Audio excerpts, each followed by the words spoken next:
Hello, ladies and gentlemen. Can you hear me?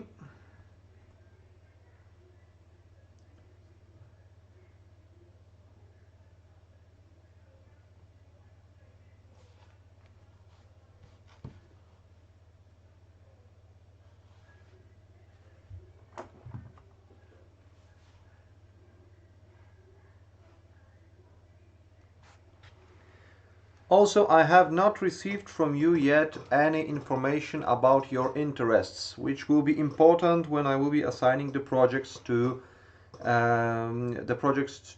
realize. So, please send me what are your topics of your PhD, so we'll be able to do something about that. Okay, today we will discuss statistical modeling methods in the context of computation. I will focus on the Monte Carlo computation. We will discuss how the Monte Carlo method works and the ideas about quantization of error, and then we will follow that with Markov chain Monte Carlo. I intended to fit also the Hamiltonian Monte Carlo here, but probably it will be on the next week lecture. So, without further ado, let's move to the topic. Generally, as we've said on the previous lecture, we had an issue that if we wanted to do a random number generation, generally get samples from the distribution, we need to get a way to find random numbers. And there are two options really that we have in current state of technology of obtaining random numbers. Is either through hardware random number generators or pseudo random number generators. Hardware random number generators are peripheral cards or electronic devices which can generally, for example, a noisy diode, which is then sampled through the digital analog to digital converter, and then you get those value of noisy voltage as a random number, which you can then transform to a different way. Pseudo random number, on the other hand, are software solution allowing for computation. And generally, practicality of hardware random number generators is limited. That is why the most popular option is a pseudo random number generator. And pseudo random number generator is generally a mathematical formula that generates a sequence of numbers which should have low autocorrelation, have a long period, and should distribute the quantiles of generated numbers uniformly. So generally get uniformly sampled numbers. And the simplest way to generate random numbers is so-called linear concurrent recurrence, which uses the which is a nonlinear operation which generates you the randomized integers. Because starting with numbers, you multiply axn plus c, so you have two parameters a and c. You have a starting number xn, and you have the m, which is the integer you compute modulo of. If you choose the parameters a plus c correctly, or l with m, your sequence will behave properly. Of course, this is a very basic algorithm which is not really used now because it was very simple to generate get information about initial seed from that, estimating its parameters, so generally remove the randomness from that. Currently, the widely adapted algorithm is the Mersenne-Twister algorithm, which is being updated sometimes. There's an interesting article on Wikipedia on that, so if you're interested, you can. It's implemented in Python and in multiple other places. It's very complicated method to generate random numbers with, again, pseudo random numbers with low autocorrelation. So let's start with some preliminaries. Let's focus first on the one-dimensional spaces, and then we can move generalize more naturally.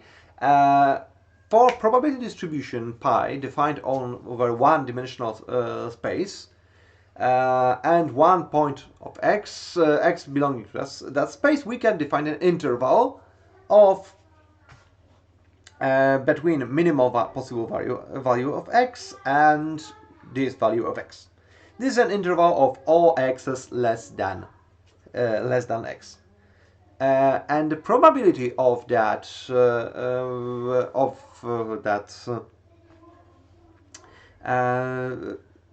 of x belonging to that set is generally defined as the probability of that set. So having the probability distribution function, we can then compute the probability of x belonging to a set. As remember, in case especially of continuous probability distribution functions, it is not possible to, in other words, the probability of x having a single value is 0. However, we can discuss interval probabilities. The cumulative distribution function, which you already should know, is a function that maps each point to this corresponding probability. So for each x, it gives you the probability of random variable belonging to the interval between x minimal and x. And there is also a function called quantile function, which is generally, for all the purposes that can be used, an inverse of cumulative distribution function. So generally, simple preliminaries. Generally, if we have a uniform distributed functions, then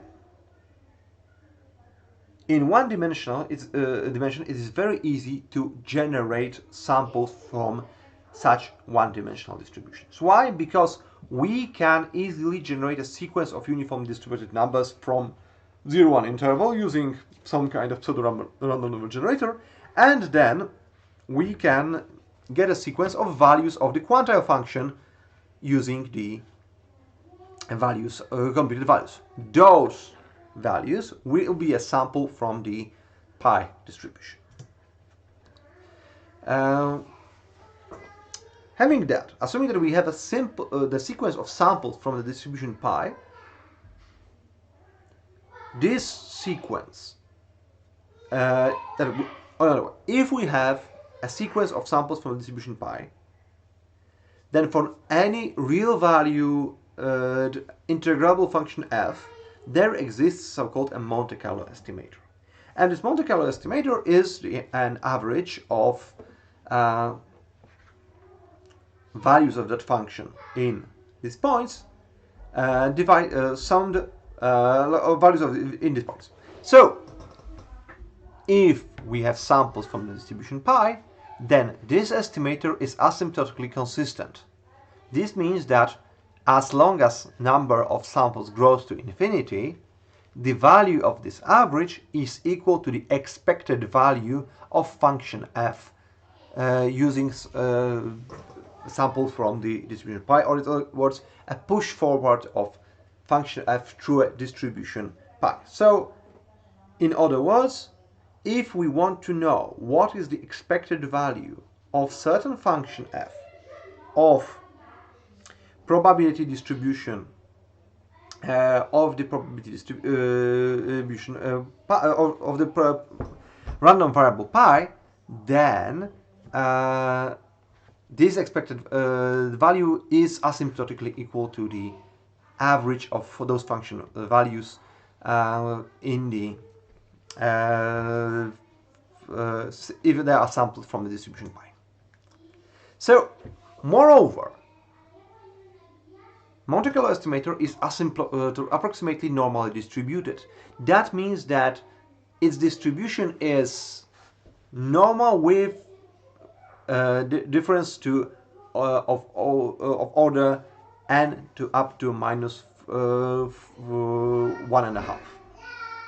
So, in practice, higher order terms can be considered negligible for n greater than 10. And then we can approximate the expectation with a probabilistic standard error. So, generally, if we have samples from the distribution, we get an estimator that says that its expected value of an f is equal to the average of samples, and the variance or the standard error is given by the variance of the sample divided by n.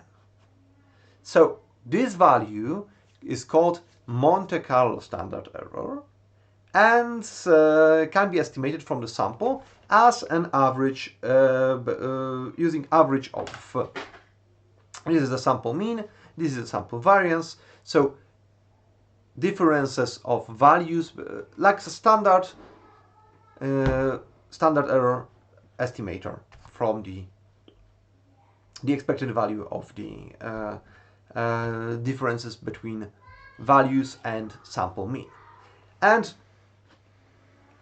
in case of absolute values of expectation, this is a typical value to use.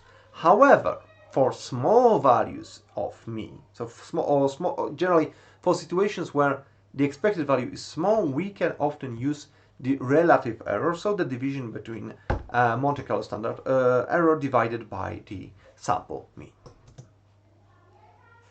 And if our goal is to have a desired relative error, we can compute that our number of samples n should be greater than the sample variance divided by our relative error squared times squared mean value.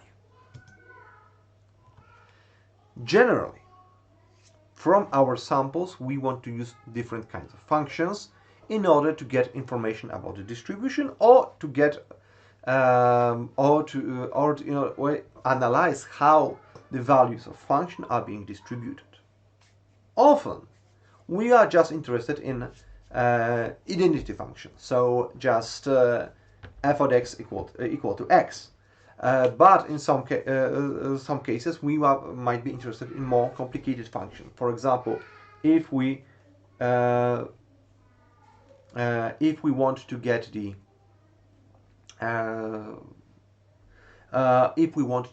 values of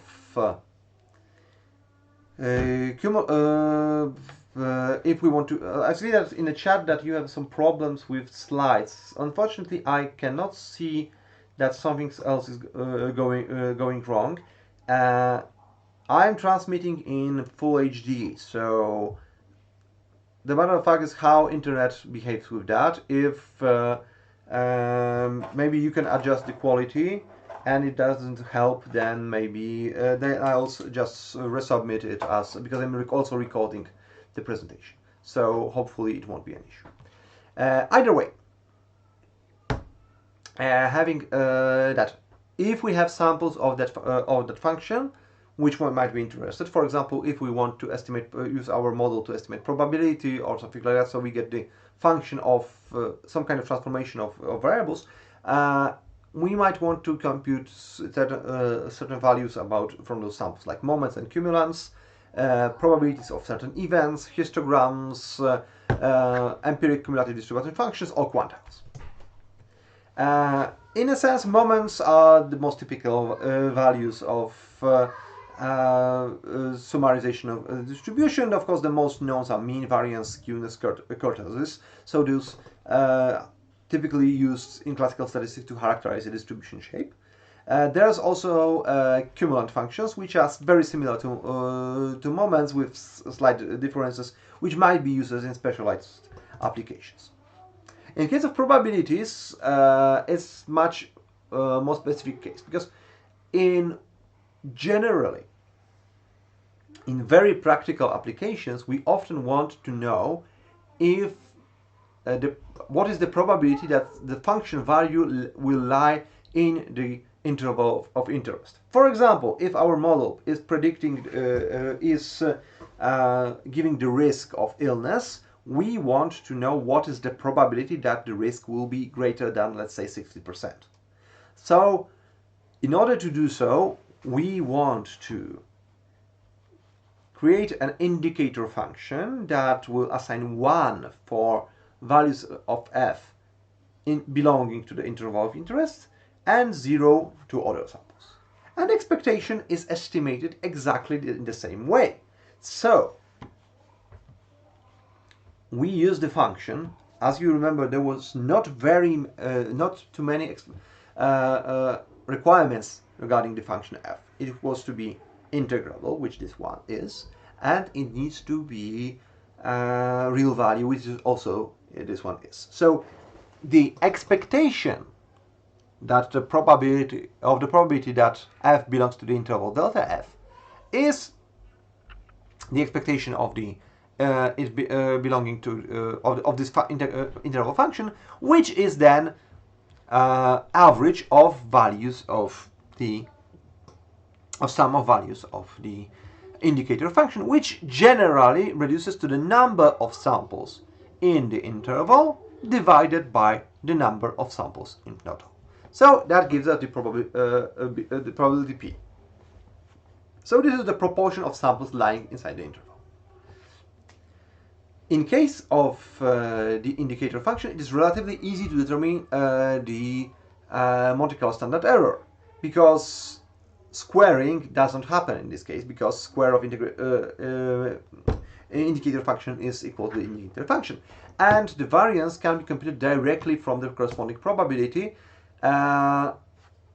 So Monte Carlo standard errors of this estimator is given by a square root of p times 1 minus p divided by n. However, what is important, the relative error is a bit more complicated, because this is standard error of beta distribution. However, relative standard error, so situation we are interested especially for small values of p, then it is 1 minus p over n times p. So if p is very small, the relative error can be very large depending on the n. So if we want a small relative errors for small probabilities, we need a lot of samples. So for example, if we want to have a tight estimates on the probability of 1%, that we are sure that we are not, with this probability is not exceeding that than more than 5% by its own. So we want to have a very tight estimate of this estimate with a tight confidence interval. Then n should be greater than 49,000. So that's a lot of samples. Different way of summarization is the histogram. And histogram you know generally from multiple applications as a method of graphing functions. However, it should be noted that it can be considered an estimator of the probability density, and generally it is a sum of it is a joint estimation of probability in collection of intervals. So the entire space we want to estimate the probability of is located here. So we can extend the analysis of interval probability into the analysis of histogram, because histogram as an estimate of the density function also has some standard errors. So histogram as an analysis of a sample of numbers of data, it's just counts. However, if we want to from that sample infer about the distribution, then we need to consider some uncertainty, and this uncertainty comes from the Monte Carlo standard error. So we also should know that we have multiple types of normalization of histograms. So generally, either we don't normalize histogram and we just provide counts, or we get number of counts divided by number of samples. So generally we approximate our density with a probability mass function, so a discrete probability function that just assigns the values to probability to each of the intervals, or you normalize the histogram so it will approximate the integral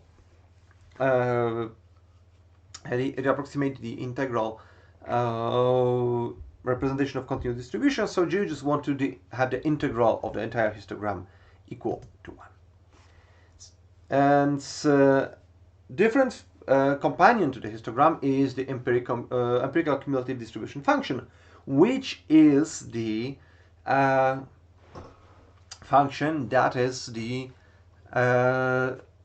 expresses the probability of is like the probability of f of x being greater than minimal possible value, and the uncertainty in this case comes from the estimates for the expanding intervals. So in case of histogram, each interval has individual uncertainty. In case of ECDF, the uncertainty intervals are growing.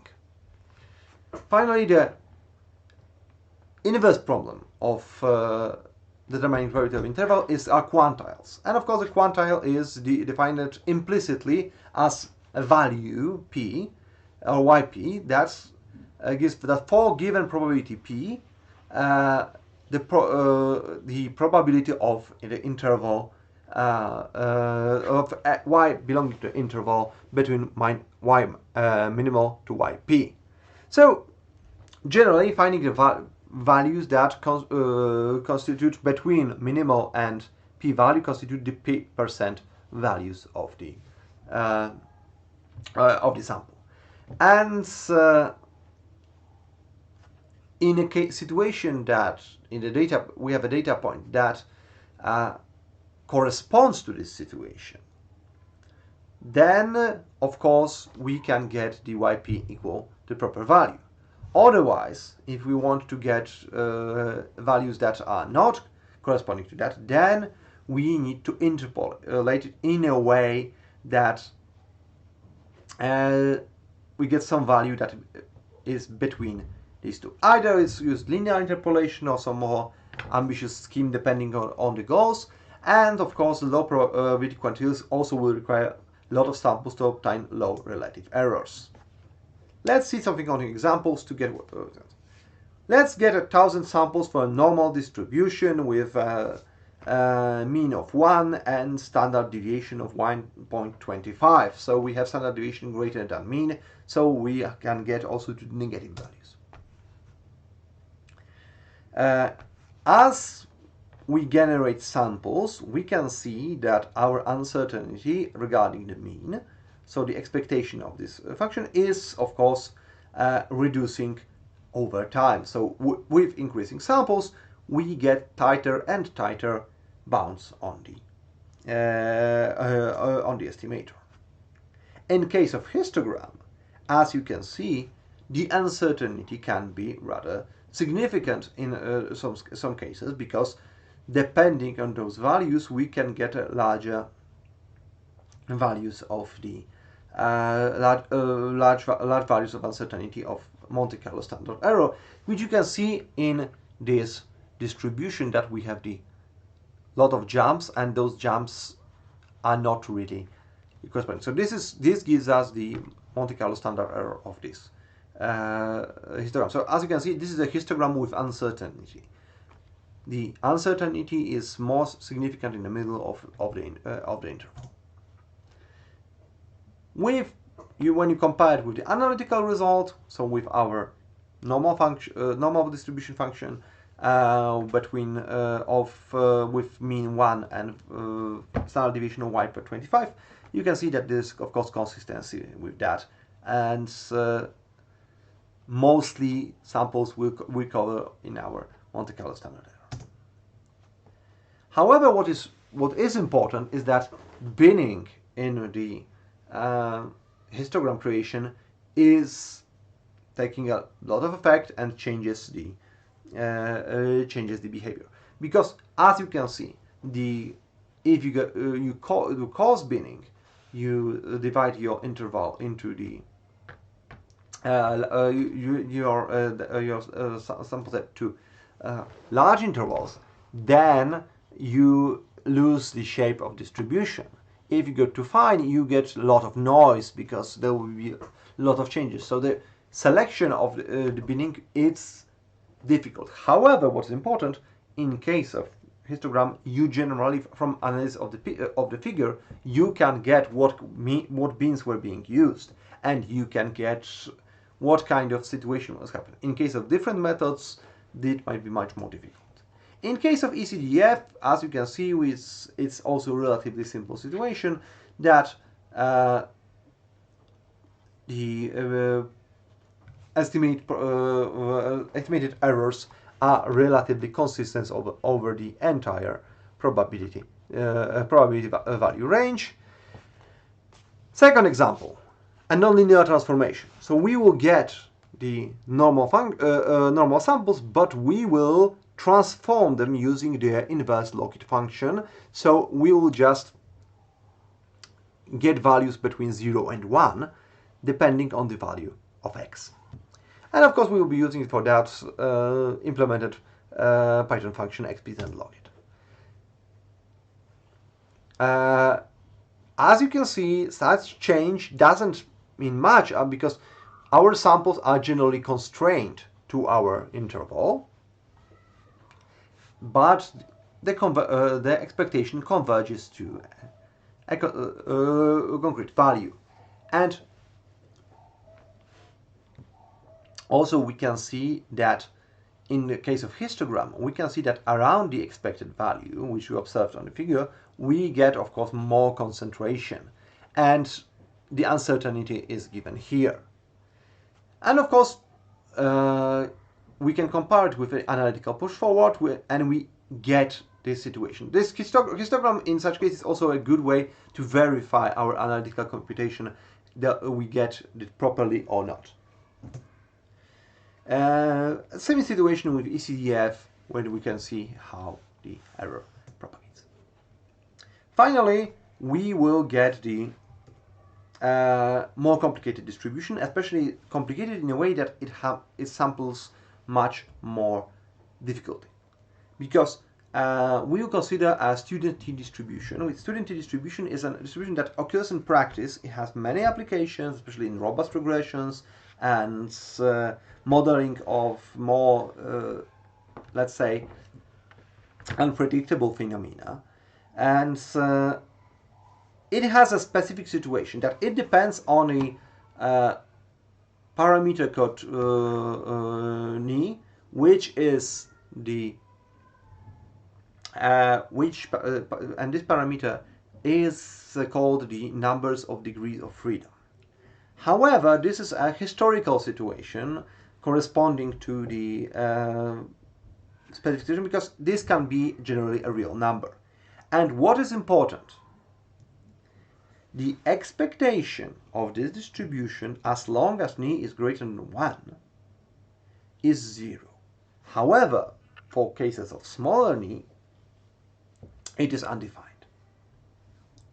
In case of variance, for small ni, less than 1, we have, of course, with undefined mean, we also have undefined variance. However, even if variance is defined, for ni between 1 and 2, the mean is defined, the variance is equal to the infinity. Finally, after the when ni is greater than 2, then we can get the values of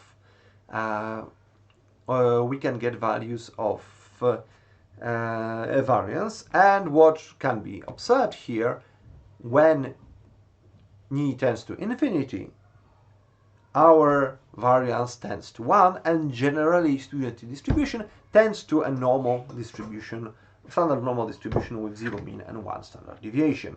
And of course we can use it with the standard libraries. And a special case for 1, which as you can see is difficult because it doesn't have neither mean nor variance, is called Cauchy distribution. So, in order to sample it, we of course get the values from the standard t function from NumPy, and as we can see, expectation of samples behaves weirdly, because it first starts normally, then this is the effect of so-called heavy tails. This is a heavy tailed distribution. This means that it is rather likely to get a large sample. This sample it's the condition for heavy tails given for example by Taleb is that probability of getting 2 samples greater than x is less than getting one sample greater than 2x. So it's more likely to get one big sample than to get 2 small samples of but of the similar magnitude. And heavy tail distributions express a situation that everything can behave normally, but then sometimes bing, something happens and the events. This is popular theory in the theory of anti-fragility or the black swan idea that something can happen and is difficult. And increasing the number of samples unfortunately does not help, because still after some time you get those jumps that even if there is some drop in uncertainty, then again it rises significantly. And we come back to the problem of, does central limit theorem hold? Because Monte Carlo computation is generally based on central limit theorem. Why? Because Monte Carlo estimator is an average of random variables, and average of random variables follows central limit theorem. But in this case, we have a problem that this happens if our samples make some kind of sense. And in this case, we have, let's consider what happens in the case of our standard, in case of histogram of our estimator. And as you can see, this is obviously not normal, because you have 2 significant spikes here happening regarding the estimator. Again, we are considering the difference, the normalized mean divided by the square root of n. So we are generally considering how behaves the difference from mean between samples, so the error of this, because expectation we assume to be 0, and we compare it to the standard to our normal distribution. So obviously this is not normal. But are heavy tail distribution in this way useless? No, because certain quantities are still very well defined. Histogram is well defined, and generally probabilities are well defined. So for example, if we take an indicator function of the interval -1 and 0, we can easily compute the sample push forward. So we can get from our indicator function, we can get the values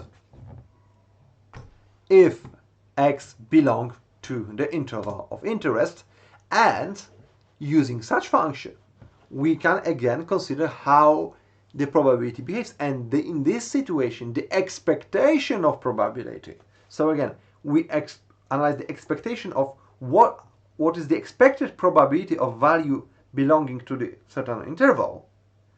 Then this situation has no problem. Increasing number of samples reduces the sample size, and as we can see, errors are well quantified. We can get the Monte Carlo estimate given as of the indicator as 0.215 with Monte Carlo standard error of 0.01 with it.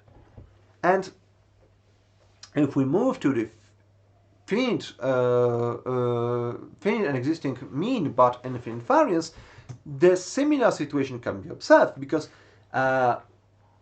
we have a convergence to the expected value, but the uncertainty is behaving specifically. And again, because we do not have the normality, we do not have a finite variance of our samples, then our error does not follow the normal distribution. Of course, probabilities will work.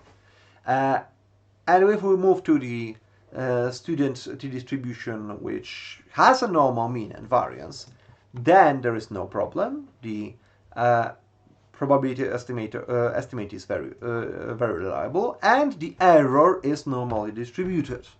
Again, this is a plot of error, not a histogram, but an error of our predictions.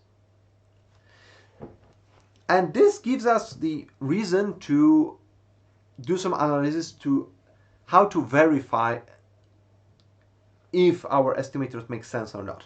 And for this point, we often use is so-called generalized Pareto distribution.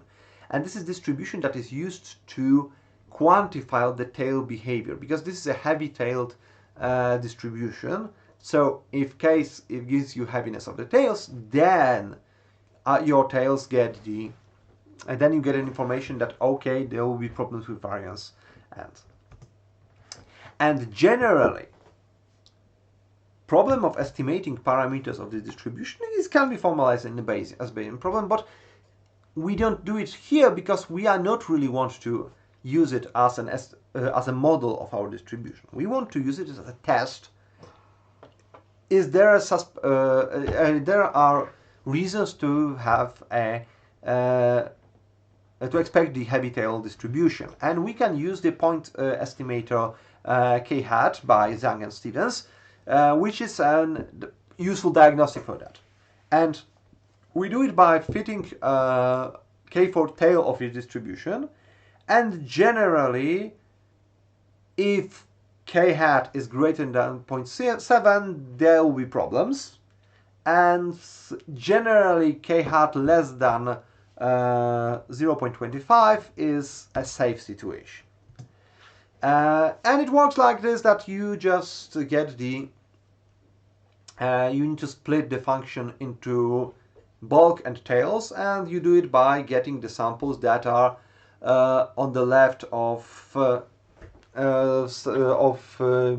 median by an appropriate value. So like one median away from the median, and you can then use the k hat function to estimate those. And in case of Cauchy distribution, either for small or for large samples, we can see that we have a distribution significantly above 0.7. So in this case, it's a heavy tail distribution, which it is.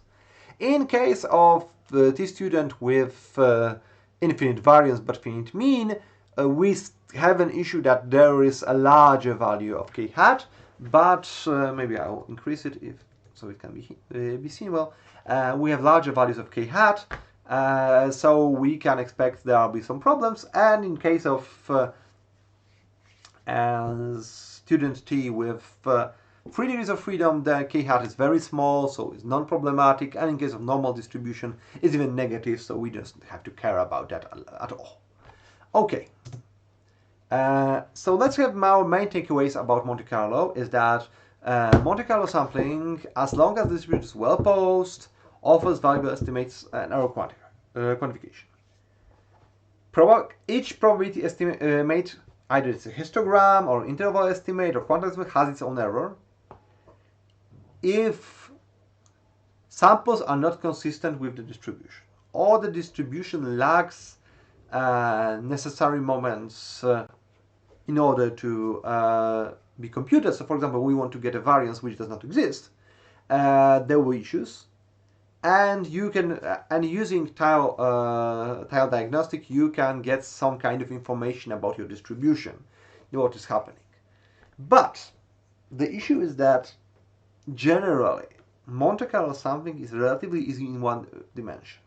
In multiple dimensions, you need more tools, which will lead us to Monte Carlo, Markov chain Monte Carlo methods. For extra reading, I strongly recommend Michael Betancourt's website, which discusses the sampling theory significantly well, and some information about Mersenne twistor and k hat estimator. So let's move to the Markov chain Monte Carlo.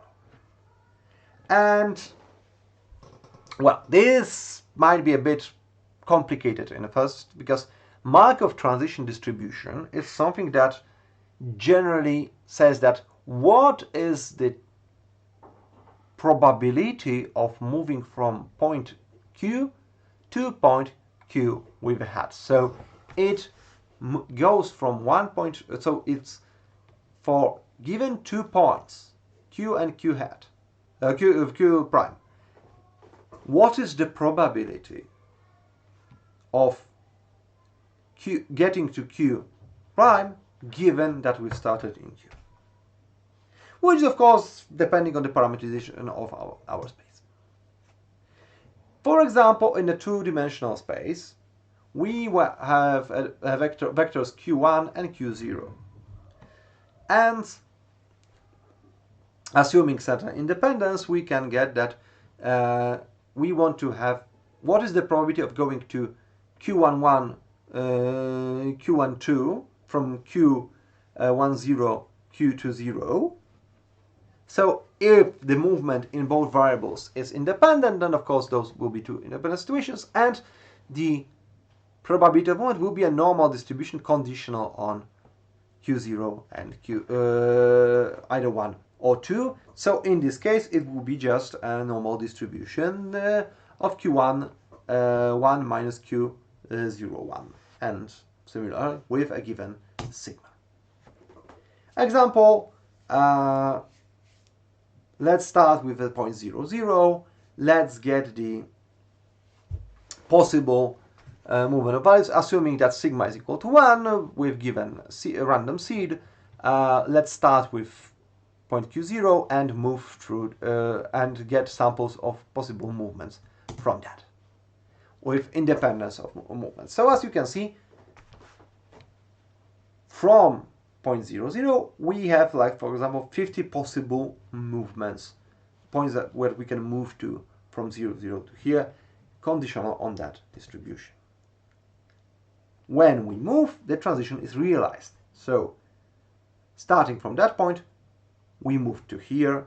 So all those points that didn't happen, this one happened. And again, from first transition, we can move to another transition. So again, we have a possible sequence of possible points, and something failed here. But generally, such movement is possible. So, iteration of Markov transitions is relatively simple. So the Q1 is distributed by probability of getting Q1 from Q0, and similarly from the point Q1 wave we can get, or Q1 until we can get probability of getting Q2 starting from that point, and so on and so on and so on and so on. So iteration of Markov transition generates another sequence of points in the space that we can call the Markov chain. The main point here is that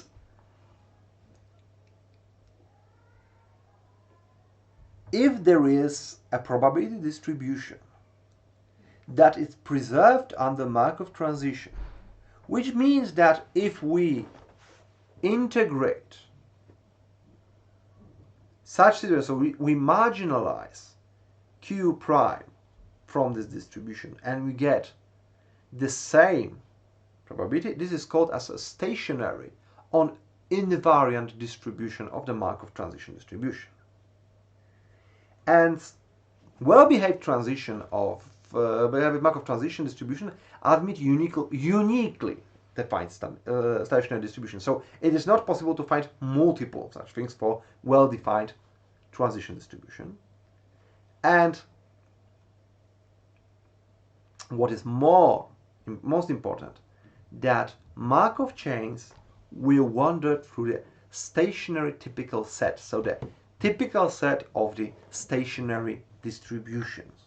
So, as we remember from the previous lecture, typical set was the place that most of the expectation happened. This was the places that contribute most to the expectation integrals, but because they contained a lot of volume of space and not necessarily the places that where the density was highest, but the biggest contribution to the probability distribution. And Markov chain converges to the typical set of its stationary distribution. So it starts away from that, and if this fuzzy set is the typical distribution, then we get a convergence, and after that it stays in it, because the other word that we use here, invariant distribution. So our distribution is invariant in the Markov chain because when we localize ourselves in the typical set, we are staying in it. And what is important, that Markov chain Monte Carlo estimators. So what do we mean here? We mean here that sampling from getting some sequence of Markov chain samples are in the typical set of stationary distributions. So they are samples from the stationary distribution located in the typical set. And because of that, if we want to create a Markov chain estimator for the stationary distribution, those Markov chain estimations work exactly the same way as, maybe not exactly, but a similar way to the Markov chain, to the Monte Carlo estimators. So again, it's an average of samples of function f. And the important aspect is that our Markov chain with a given stationary distribution pi needs to be irreducible and aperiodic. So they are, in a way, which gives them the property of recurrence, and this ensures that Markov chain Monte Carlo estimator will converge to the expectation as long as n goes to infinity. But this is infinity. What in a situation when we have finite number of samples, which is a situation also known as life? So in the ideal case, considering what is the difference between expectation and our estimate, we can see that initially we converge to the typical set, then we mix it and explore it, and finally we get refined values of our expectation, which might take some time after of convergence. Unfortunately, depending on the problem, the typical set can be very irregular. For example, there can be some called funnels or places where the geometry of the typical set is very, very not nice. And that issues a problem in a transition, because starting from sampling the distribution with the Markov chain, we can get some kind of convergence to the expectation. However, when we get to the difficult shape, then the transitions might get complicated, because, for example, we might have a lot of difficulty to leave that funnel. So we get an over-representation of samples in here. And even we escape this irregularity, we are still had too many samples here, so we got the bias that might be difficult to correct.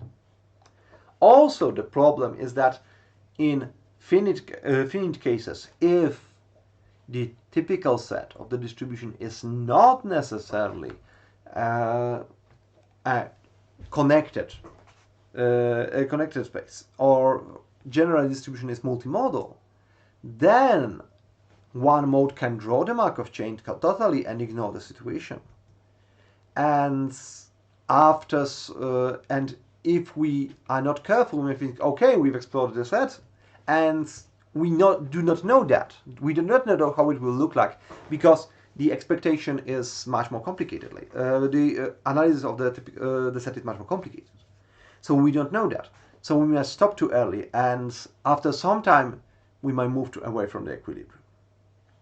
So, moving that, we move to the so-called Markov chain Monte Carlo central limit theorem, because in a similar situation as with the Monte Carlo central limit theorem, here we have averages of random samples.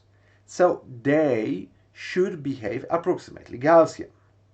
However, we have a problem that in case of Monte Carlo standard error, we have so-called Markov chain Monte Carlo standard error, which instead of number of samples includes something called effective sample size.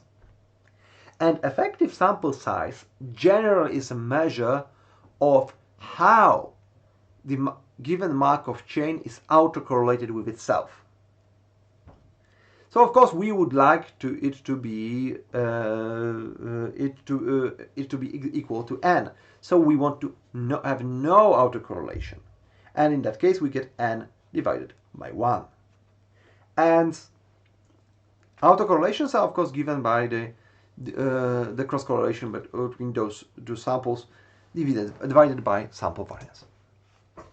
Practically, the problem is that here we have we have to test for infinite possibilities of autocorrelation. In practice, we get up to certain level of autocorrelations that we can expect to be reasonable. And again, if those will be 0, it will be great. If they will be large, then we have a small estimated sample size. And what can cause those autocorrelation? Now, for example, when we are in the funnel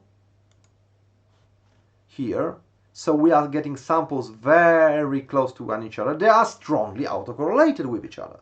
So autocorrelation in our sequence is significant because they are all of them stay very close to each other. So there's a very strong autocorrelation. So getting that will be might get some problems and drop the effective sample size. And generally, if we have independent samples, all of the autocorrelation will vanish.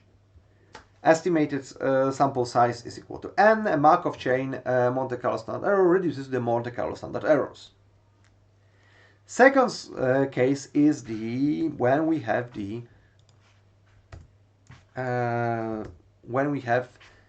some kind of positive autocorrelations.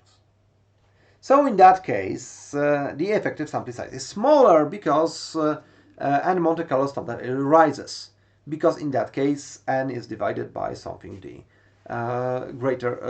something greater than, and so it will get larger than it was previously, because ASS will be smaller than n.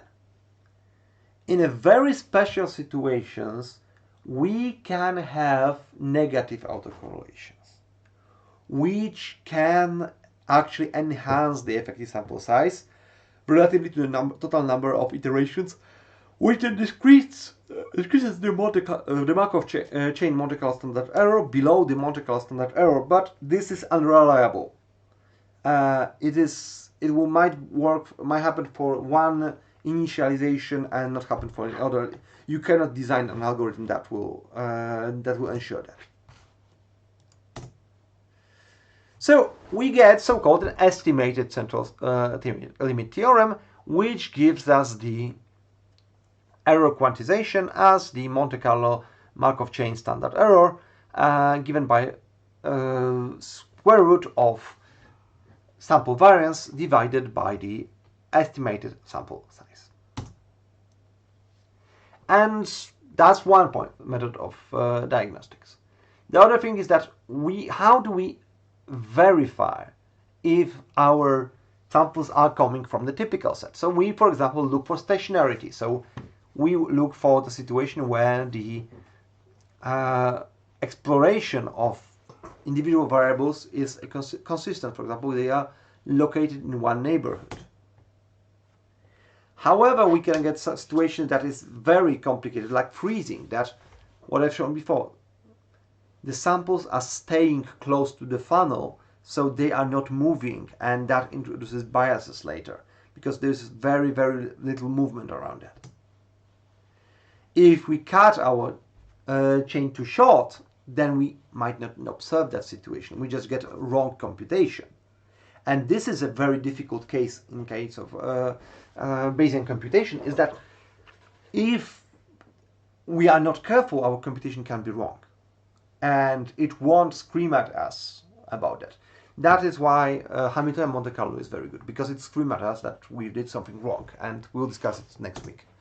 And observation of that might, changing the initialization, if you have a multimodal distribution, we might get a chain that will look differently. So it will get stuck on different levels, so we get stationary at the different levels. And that's why it is very often very often we use multiple chains, because multiple chains will get us some information, may give us some kind of independence of this initial point. If we started in an initial point here, then maybe starting from multiple points will get us to different results, and getting us to different results will be beneficial generally. And also, having multiple chains, we might find some problems that we wouldn't observe earlier, because, for example, some chains might not freeze in the short number of samples that we are considering. Of course, observation of chains is a very good method. Generally, when we can look at figures and we can understand what's going in them, this is a very good situation. Unfortunately, it is not always practical.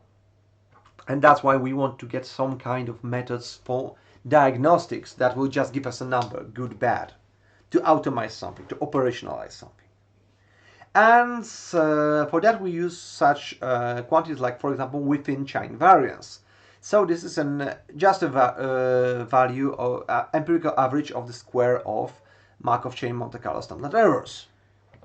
Or we can use between chain variance. So we get the empirical variance of each chain between estimators of each other. So we can see how much each chain differs from one another. And those two are used for a very potent diagnostic tool, which is an R-hat, potential scale reduction factor, which actually is now computed in a bit different way, because certain rank statistics methods are much more robust. However, the R-hat generally says like this: if within chain variance and between chain variance are equal to each other, so each chain mixes itself as all those together, then in this case R-hat becomes 1. If between chain variance is larger, then we have a different situation. If between chains is smaller than actual, is actually different. It's actually kind of weird, but generally this is a situation. If between chain variance is larger than within chain variance, then in this case we have a larger number here that will make our R-hat greater than 1. If all those Markov chains reach the same equilibrium, R-hat should approach 1. And different ways are, for example, Guicki statistic, which is a comparison of Markov chain Monte Carlo estimators from the beginning and the end of a single chain. So we get an estimator from the first points and from the end points to get a better estimate how it will work. And generally, idea that connects those two is the split R-hat, which is a modified version of R-hat, which is called a split potential scale reduction factor, which generally gets instead of doing R-hat between all the chains, it splits all the chains in half and takes half of and instead of, for example, 4 chains, uses now 8 chains to compute R-hat. So it can get also some inconsistency within chain itself and not only between chains one another. So all of that's nice, but and we can diagnose it, but of course there is one problem. This problem is that when we start sampling, we not necessarily are already in the typical set. So this approaching of the typical set will introduce some bias. So we need to handle it in a way. And well, originally it was being called burn-in, so like just we burn in until we are into the chain. Now it's called warm-up, so the algorithm is getting improved samples. And there are 3 ways to get it. Theoretically, after we initialize, we could use the samples when we get into the typical set. But how we get into the typical set, well, that's a problem, so we don't use it that way. And if we just start from initialization, we get the biases, which will need more samples to cover them. There are ideas of adaptively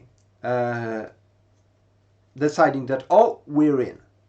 Unfortunately, it is not that very reliable. We can use some information from chain, but we can get problems in it. Practically, there's a heuristical approach. We just drop fixed number of iterations. Usually, for a 1,000 sample chain, we drop 1,000 samples earlier, so we get after a half.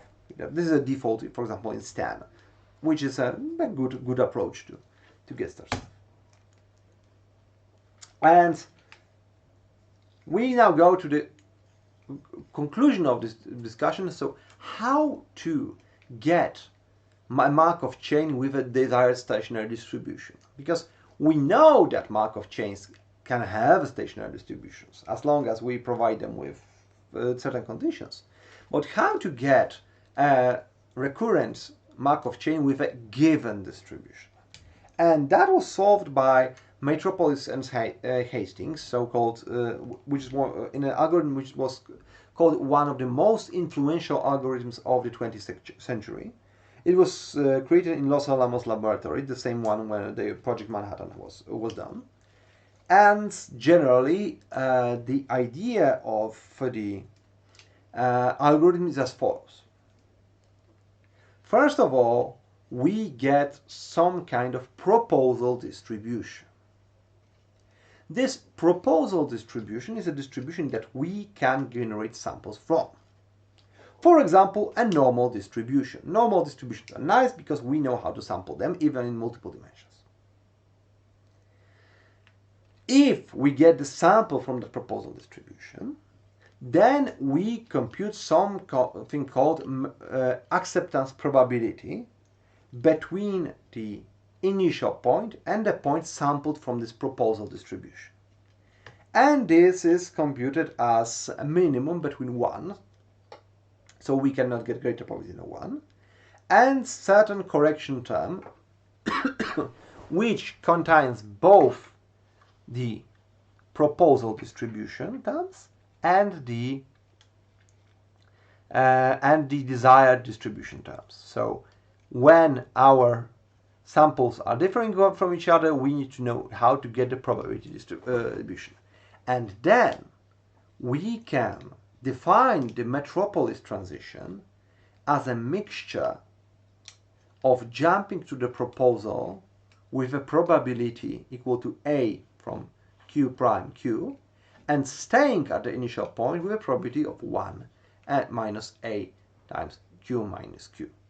So when our proposals lead us to points of high likelihood or high values of density, then our numerator becomes larger, and depending on the other terms we can see that, so like if we go towards the larger values of probability, then we get the of the density function, then we get a bigger probability to move there.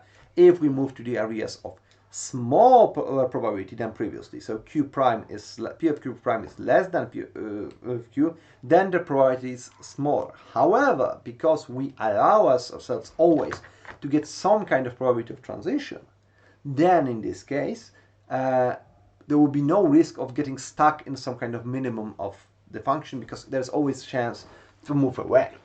And as I said, the proposal distribution can be normal. In case of the famous random walk Metropolis algorithm, you get the proposal distribution as a normal multivariate function distribution with some kind of covariance matrix sigma. Some examples. Let's start with a very simple function, which just is a normal function. This we consider a logarithm of the probability density function, so it will be much easier for computation. And of course we can plot that using the contour plots. and we can start doing transitions. So we start from our proposal distribution. We get the proposal distribution which is independent size with sigma 1.4, and we get in our algorithm. So starting from random numbers, we will generate those random normal numbers, and for n in our number of transitions, we move from point q0. We get the proposal probability, and then we get the we get the proposal, and we get the acceptance probability, which will be, of course, minimum between 1 and and our distribution function. Why such construction? To avoid numerical errors. Instead of dividing two normal distributions, we just get the exponent of their division of the logarithm, difference of the logarithm. So this will allow us to avoid potential numerical errors when computing values in tails. And this is a popular practice in the probability computation to work on logarithm densities, because most of densities are in a form exponent of something, or most popular, more used.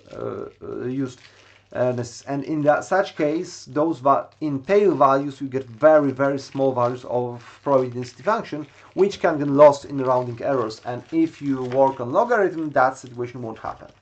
So you save the acceptance probability, and then what? Using the acceptance probability, you get a random number, and if this number is lower than acceptance probability, then if you is lower, you stay here. If this number is lower than expected probability, you move to a new transition. If it's higher, then you stay in this situation. So this is a mixture movement. You move to a point or stay depending on the probability threshold, which moves step after step. And as we can see, we can get Monte Carlo stats from that. So we from our distribution with mean of 1 and -1, we get the our variances with significant standard deviations, which are justified, and we get the our very small Monte Carlo standard errors with reasonable expected sample size, with splitter hat approaching 1. And as we can see, we have rather nice convergence to the expected values.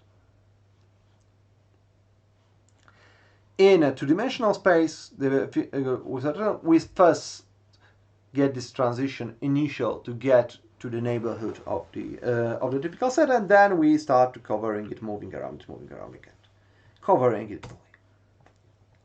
If we get a more complicated example, we will get an example of multi-dimensional distribution, and a very specific distribution in which the first two variables are influencing the shape of other ones. So our first two variables are just given by the normal distribution. However, the further variables are modified by them in this specific situation of twisting the shape of distribution. And the distribution, for example, between second and third variable looks like this, that the changes in second, when q changes into small values, then we have an issue with moving of q2, because changes in both ways will be problematic. And again, we do the same Metropolis transitions to get the samples. This is exactly the same code. And we can plot the distribution that we get, which we can see we kinda got what we wanted or not, because we didn't get this shape here. This is kernel density estimator here. Using the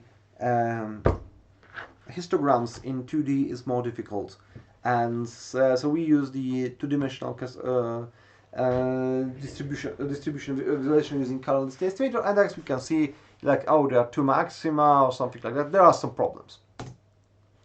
And when we you look at the stats, then we can see that our expected value is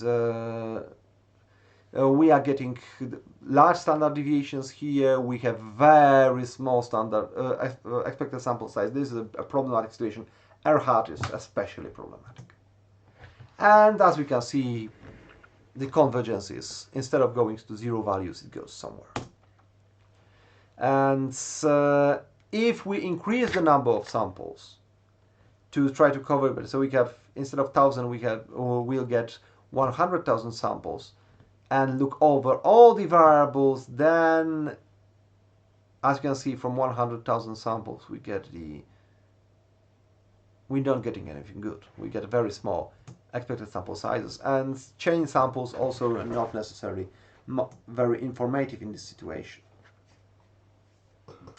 So this is a problematic situation that needs special handling in order to cover, and Markov chain Monte Carlo might get stuck in difficult geometry that we've mentioned before. Third example will be a metastable or multimodal distribution, which is generally a mixture of two distributions. We have two normal distributions, one with μ1, μ2, and sigma 1, sigma 2, and the other one with the same standard deviations but with different the inverse standard deviations and inverse mean. So we have the mixture of two distributions which have a simple covariance matrix structure, which is not skewed. Just we have two independent, two normal distribution with not correlated variables of distribution, and we have the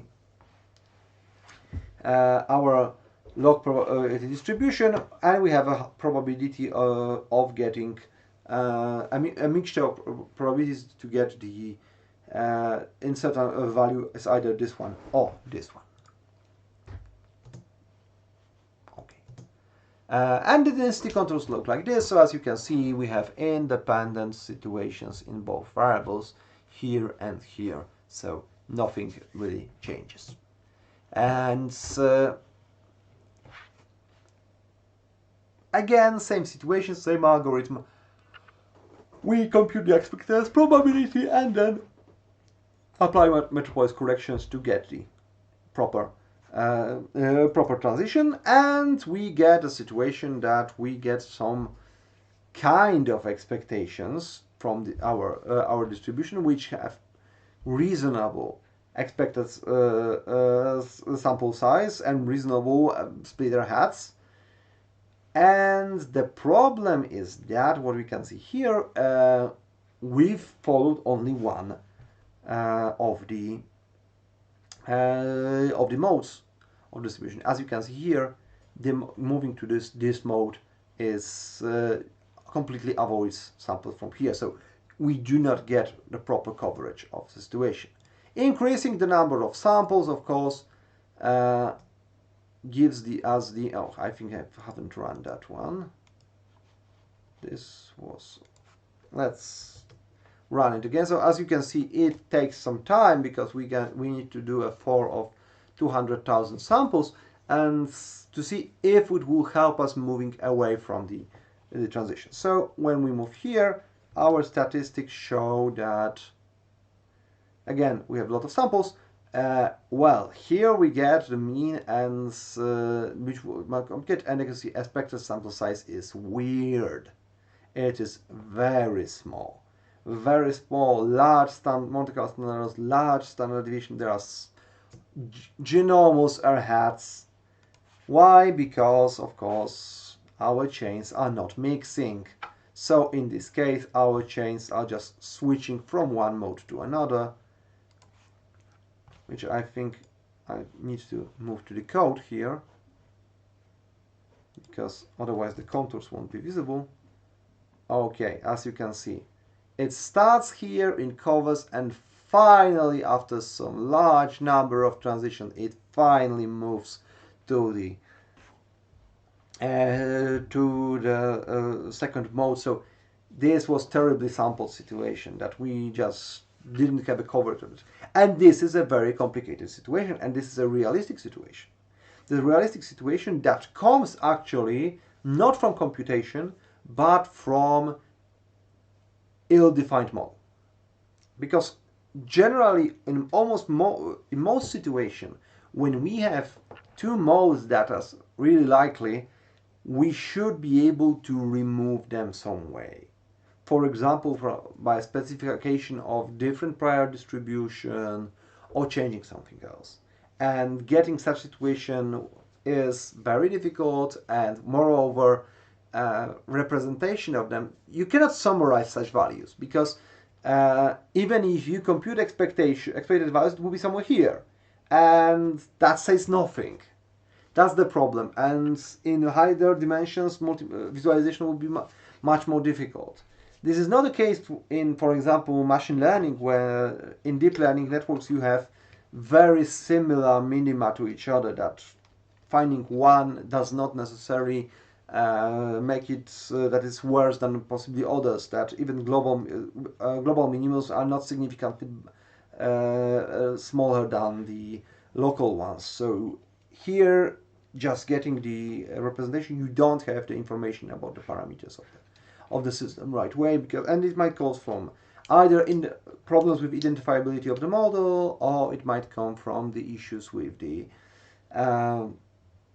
issues with bad prior specification that just lead you astray. Okay, this is all I had for today. This is so we will finish earlier today. And next week we will cover Hamiltonian Monte Carlo, and we'll cover different methods of Bayesian computation, and then we'll move to Bayesian workflow. I'll strongly urge you to send me the topics of your PhD, so I can find you some papers that will interest you, because if not, I will find you papers that interest me, and that not necessarily will be something that you want. And finally, are there any questions to the one single person that's still watching? Do you have any questions? Give some voice so we can see that you really exist, or you just the open screen somewhere.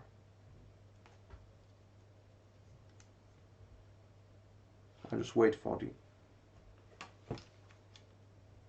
time of delay.